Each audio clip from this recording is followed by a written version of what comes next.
اس لیے اللہ کے نبی نے فرمایا کہ میری امت کے ہر شخص کی معافی ہے، لیکن جو علل اعلان گناہ کر رہا ہے، سرعام گناہ کر رہا ہے، کھلم کھلا گناہ کر رہا ہے، فرمایا کہ اس کی کوئی معافی نہیں ہے۔ اس لیے یہ ہے، یاد رکھیں کہ سوسائٹی کے پیچھے نہ چلے، سوسائٹی کے پیچھے نہ چلے۔ سوسائٹی تو آپ کو بہت کچھ کہے گی۔ لباس کے معاملے میں بتا رہا ہوں، اکثر لوگ ہمارے اسی پریشانی میں مبتلا ہوتے ہیں کہ یار اگر یہ کپڑا پہنوں گا تو لوگ مجھے کیا کہیں گے، سوسائٹی والے مجھے کیا کہیں گے، ہیں بھائی، یعنی اگر یہ کام کروں گا تو سوسائٹی والے مجھے کیا کہیں گے۔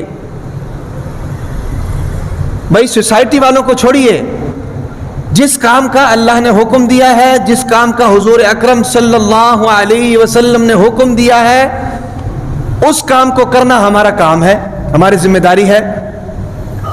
چاہے سوسائٹی والے اس میں آپ کی تعریف کریں یا چاہے سوسائٹی والے اس میں آپ کو تانا دیں، آپ کو کیا پڑی سوسائٹی کی۔ اور پھر یاد رکھیں، سوسائٹی والے کبھی خوش نہیں ہوتے، سوسائٹی والے، برادری والے، رشتہ دار کبھی خوش نہیں ہوتے، یاد رکھیں۔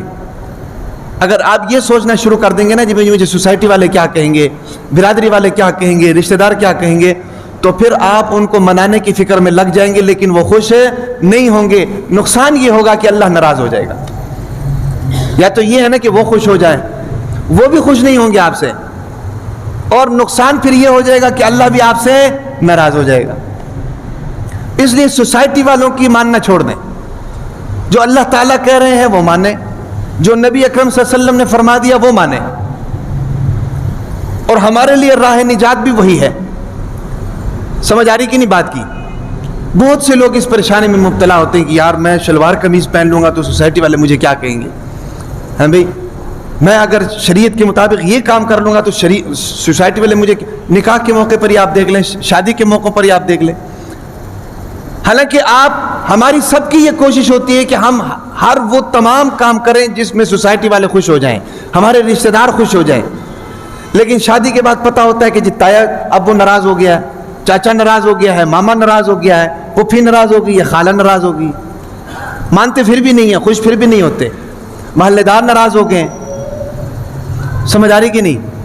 تو جب سوسائٹی والوں کے پیچھے چلیں گے نا جی تو سوسائٹی والے تو خوش ہوں گے نہیں، لیکن اللہ تعالیٰ ناراض ضرور ہو جائے گا۔ اس لیے دیکھیں مولانا احمد علی لاہوری رحمۃ اللہ علیہ پتہ کیا فرماتے تھے؟ مولانا احمد علی لاہوری رحمۃ اللہ علیہ وہ فرماتے تھے کہ شادی کے موقع پر اگر اپنی ران کاٹ کر اور اس کے کباب بنا کر آپ رشتہ داروں کو کھلا دینا، کوئی یہ نہیں کہے گا کہ یار اس نے بڑی قربانی دی ہے، ہمارے پاس کھانے کو کچھ نہیں تھا، اس نے اپنا گوشت کھلا دیا ہمیں، یہ کوئی نہیں کہے گا، بلکہ ہر کوئی یہ کہے گا کہ اس میں نمک کم تھا، اس میں مرچیں کم تھی، اس میں یہ چیز کم تھی، اس میں یہ چیز کم تھی۔ خوش کوئی بھی نہیں ہوگا۔ سمجھ آ رہی کہ نہیں؟ تو آپ جتنا مرضی جو ہے نا جی کوشش کر لیں، خوش کوئی بھی نہیں ہوگا۔ اس لیے سوسائٹی کو چھوڑ دیں، سوسائٹی کو چھوڑ دیں، رشتہ داروں کو ان معاملات میں چھوڑ دیں۔ جو اللہ تعالیٰ کا حکم ہے، جو شریعت کا حکم ہے، اس اللہ تعالیٰ کے حکم کے مطابق جو ہے نا جی آپ کام کریں، اور جب اللہ خوش ہو جائے گا تو پھر کسی کی کوئی فکر نہیں، ہاں بھائی کسی کی ناراضگی کی کوئی فکر نہیں۔ یاد رکھیں انسان کے ساتھ انسان کا 3 چیزوں سے واسطہ پڑتا ہے، ایک مال سے، ایک رشتہ دار سے، اور ایک اس کے اپنے اعمال سے۔ ایک مال سے، ایک رشتہ دار سے، اور ایک اس کے اپنے اعمال، اپنے کرتوت۔ جب انسان مر جاتا ہے نا جی، مر جاتا ہے تو اس کا مال فوراً اسی وقت تعلق ختم کر دیتا ہے، مال ورثاء کی طرف منتقل، اب اس کے ساتھ کوئی تعلق نہیں۔ اور رشتہ داروں کا جہاں تک تعلق ہے، رشتہ دار اس کو قبر تک لے کر جاتے ہیں، اس کو نہلاتے ہیں، دلاتے ہیں، کفن پہناتے ہیں، اس کے لیے جناب نماز جنازہ پڑھتے ہیں، مغفرت کی دعا کرتے ہیں، اس کو قبر میں اتارتے ہیں، قبر کے اوپر کھڑے ہو کر جناب فاتحہ خوانی کرتے ہیں، اس کے لیے دعا کرتے ہیں، اور وہاں پر اس کو چھوڑ کر چلے جاتے ہیں۔ تیسری چیز ہے اس کے اعمال، اور اصل میں وفادار چیز یہ ہے اعمال، اس کے ساتھ قبر میں اس کے اعمال جاتے ہیں۔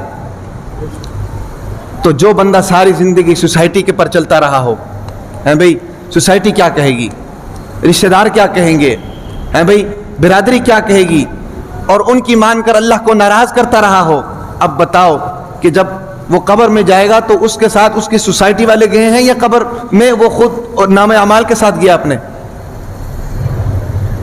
سمجھ آ رہی کہ نہیں؟ قبر میں تو اس کے ساتھ اعمال گئے ہیں. اصل چیز اس کے اعمال ہے.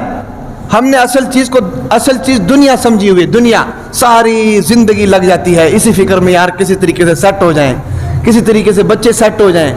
ہاں بھائی, آج کسی نے اسٹیٹس پر لگایا ہوا تھا واٹس ایپ کے اوپر کہ انسان ساری زندگی اسی کوشش میں لگا ہوتا ہے کہ یار میں کسی طرح سیٹ ہو جاؤں, لیکن جب وہ مر جاتا ہے اس کے رشتہ دار اس کو دفنا کر اس کا سر قبلے کی طرف کر کے پھر کہتے ہیں ہاں اب یہ سیٹ ہو گیا ہے, اب یہ سیٹ ہو گیا, اب اس کو دفنا دو.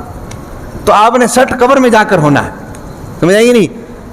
دنیا کی سیٹلمنٹ کے لیے اتنا نہ کریں, آخرت کی سیٹلمنٹ صحیح ہونی چاہیے. سمجھ آ رہی کہ نہیں؟ قبر کی سیٹلمنٹ صحیح ہونی چاہیے.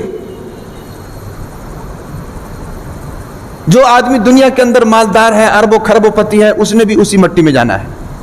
جو آدمی غریب ہے, 2 وقت کی روٹی مشکل سے کھا رہا ہے, محنت مزدوری کرتا ہے گرمی سردی میں, اس نے بھی اسی مٹی میں جانا ہے. اصل بات یہ ہے کہ اس مٹی کے اندر کیا ہے اس کو ٹھیک کرنا ہے. سمجھ آ رہی بات کی کہ نہیں؟ تو سوسائٹی کو چھوڑ دو. ہم اسی لیے شریعت کے معاملات میں اکثر پیچھے رہتے ہیں کہ ہم اپنی سوسائٹیوں کی وجہ سے, اپنے رشتہ داروں کی وجہ سے, اپنی برادری کی وجہ سے, اور برادری میں اپنی ناک کو اونچا کرنے کی وجہ سے, اپنے سٹیٹس کو برقرار رکھنے کی وجہ سے شریعت کی خلاف ورزی کرتے ہیں. سمجھ آ رہی کہ نہیں؟ تو یہ تو بے وقوفی ہے کہ جس اللہ نے پیدا کیا ہے بھئی, جس کے اتنے احسانات ہمارے اوپر, وَإِن تَعُدُّوا نِعْمَةَ اللَّهِ لَا تُحْصُوهَا, اللہ تعالیٰ فرماتے ہیں کہ اگر گننا بھی شروع کر دو تو میرے احسانات کو ختم نہیں کر سکتے ہو, میری نعمتوں کو گن نہیں سکتے ہو. اتنے احسانات ہمارے اوپر, اتنی نعمتیں صبح و شام اس کے ہم استعمال کر رہے ہیں, اس کے باوجود اس کے شریعت کو چھوڑ کر, اس کے حکم کو چھوڑ کر برادری کے پیچھے چل پڑے.